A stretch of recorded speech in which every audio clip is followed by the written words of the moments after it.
I got the chance to talk to Rachel Scott, co-owner of Zoom Illumination, as well as one of Corporate Night's top 30 under 30 sustainability leaders of 2019, about her work. Here's our conversation. I want to get a sense of what you think people most widely know you for with regards to your leadership and change-making experience. I would say that I would be known for problem solving. Like that would be identifying an issue or a lack in the market and then being able to problem solve, I guess, to fix that issue or lack of in the marketplace. So being able to identify the problem and being able to create the solution that was economical and feasible for all businesses. You know, I think a lot of people only are looking at, you know, like big users, people that are using millions of energy monthly and things like that. So we specifically look at electricity usage. So we do lighting, of course. So you know, your kilowatt hours and things like that. But I wanted to be able to incorporate all different sizes of business. Like everybody is able to work more towards being sustainable, and I wanted to create something that was available for everybody and not, you know, just the massive factories that people mainly focus on when we're talking about, you know, sustainability and things like that. So just identifying that and building off of that and being a problem solver, I guess. And I guess with that, you know, every job that we do is very different and they all have their, you know, challenges, and being able to understand that and moving forward and, you know, still being able to complete the task. So I think that would be what I'm known for mostly. As the business has grown, I basically only deal with operations now. So that's what I do on a day-to-day basis. Vice versa. For sure. So. And I think I mentioned that you did, and I love that. Magazine is the delegating, is understanding your strengths and weaknesses and delegating where necessary. And I think, you know, once I was able to identify that and hire somebody to take over a lot of the computer work and a lot of the admin stuff, I was able to focus more on the operational tasks that we have. And as we were gaining more projects and things like that, like I needed to be a lot more hands-on, you know, in the jobs that we were doing. So that's kind of how I ended up where I am now, in the position I am now, I guess, in the business. So. Right. And with that being said, if you had to really put a finger on what group of people are, quote unquote, your people, who would you say that these people are? It's totally 100% my friends and family. So I did hire somebody to take over the admin and marketing side of things for me. And she was one of the, somebody that I'd met in first year university, and we became really close friends throughout. So she's still probably one of my best friends, and she works for me doing that.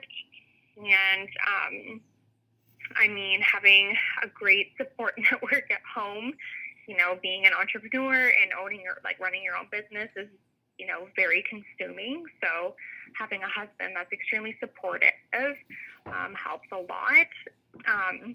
But on that, so the way that my company works, we contract electricians to do the installation of the LED lighting. So the electrical company that I contract is actually a few of the guys that work for that company. One of them's my husband and the other one's my brother. So it's very much a close-knit family with all of the people that I do work with. I use Anric Electric, and he's an amazing man. All the guys love to work for him. And we have about 7 guys now that work for him. And there's 3 sets of brothers and 2 best friends. So everybody's very close. It's very much a family dynamic, I guess. When I started the business, we didn't have any employees at that point. And I did use a few other contractors at the beginning. And then when I found Eric, he had ended up hiring my brother on as an apprentice at that point because I was actually employing my brother directly.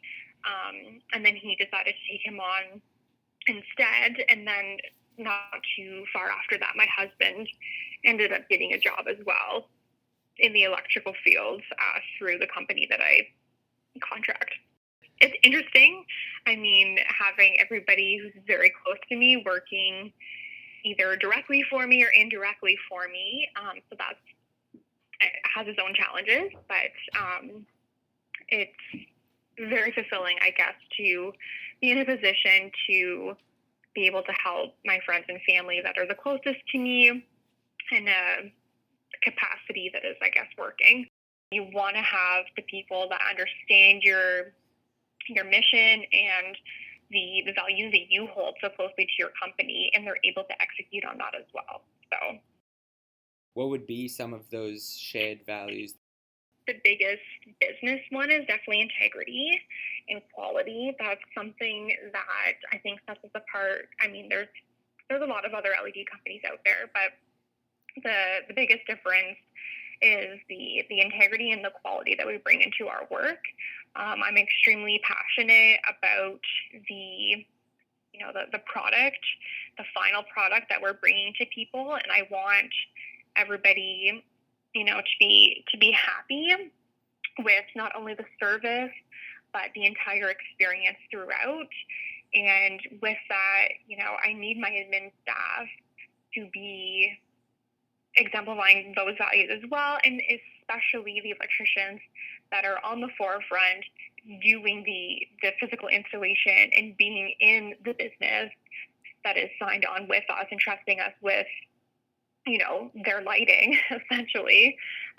It's so important for me to have a good a contractor to be able to be that I trust those guys to do the physical work for me. So where do you see the company being this time next year, and what's your role in creating that future for the company?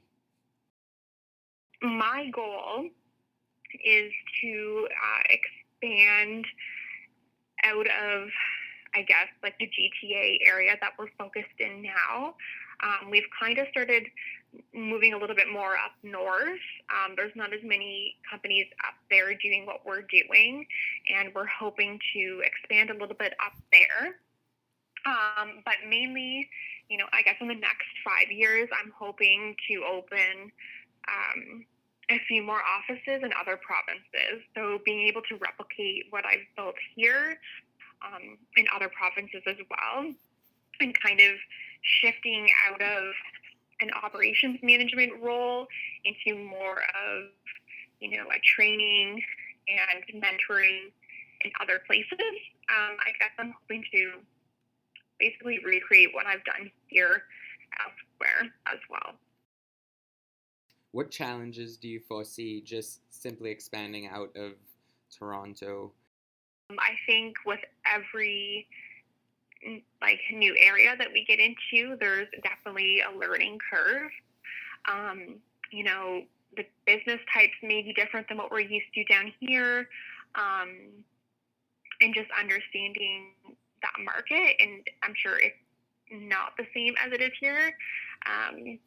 But going in, I guess, with an open mind and understanding that nothing is ever always going to be the same, and just being very open-minded and kind of going with the flow, if you will, and understanding what that specific market needs and catering to that.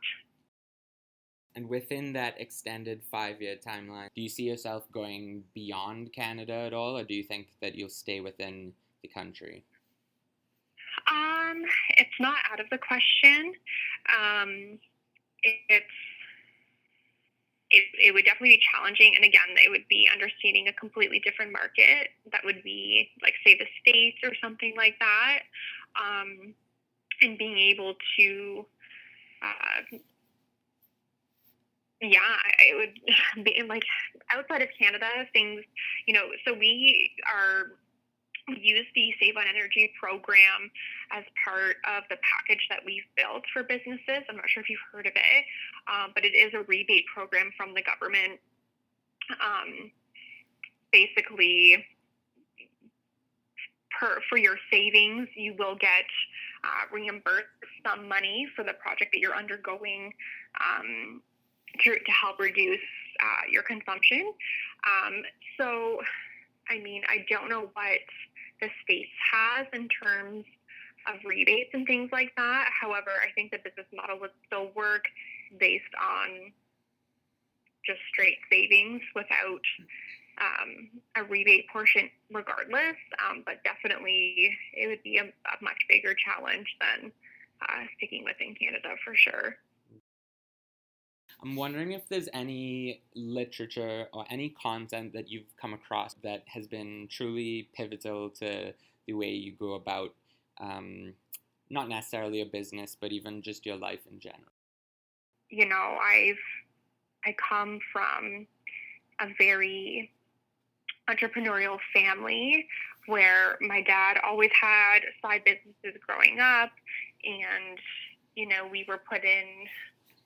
I was doing like a newspaper route when I was really young to make some extra money for myself and things like that. And I think just being inspired and supported by other people that, challenge you to be better and challenge you to take risks and to do things that you believe in. And just being generally just surrounding yourself with people that support you and who are also inspiring to you on a daily basis is very important. Who you are with on a daily basis defines the kind of work you do, I think.